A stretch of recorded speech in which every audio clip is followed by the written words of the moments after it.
मैया जोङो एसएसपि आरो फरेस्ट जयेन्टलि अपारेशन खालामनायाव गुगुनि दाइंजों गन्थंआव जमायै खामाल खालामनाय माल हमनो मोनो आरो बेखौ जोङो एसएसपि आरो जोंनि खुंग्रिं रेन्जनि फरेस्टजों जयेन्टलि उथायनानै लाबोयो। बेसेबांसो मुल्यनि जागोन बे दंफाङा अनुमान? ओरैनो 20 निफ्राय 25 लाखनि अनुमान जागोन। मा मा दंफां दङ बेफोर? ओरैनो बान्दरखान्दा,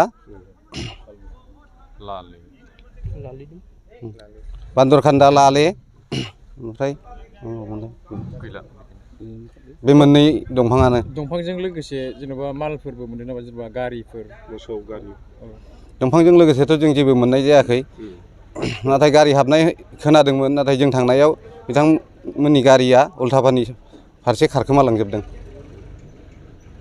थांनाय समफ्रावबो बेबायदिनो गोबां हमो, खिन्थु मानसिफोरखौहाय बन्द' जानायखौ नुनो मोना। बिनि सायाव मा बुंनो सानो?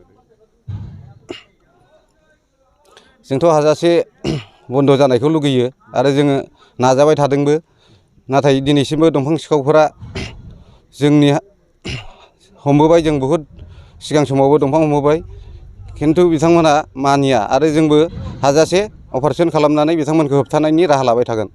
ओरैनो माबायदि इनिसियेटिभ लायोबा बे दंफां हाग्राफोरखौ होबथानो हागोन होनना नोंथांमोननि बिफाननिफ्राय सानो? जोंजों लोगोसे पाब्लिकफ्राबो मदद होनांगोन, जोंखौ मदद होनांगोन, अब्लानो जोङो बे दंफां सिखावफोरखौ होबथानो हागोन। ओरैनो माबायदि रोखोमनि मदद लुबैयो नोंथांमोना बिफाननि हिसाबै?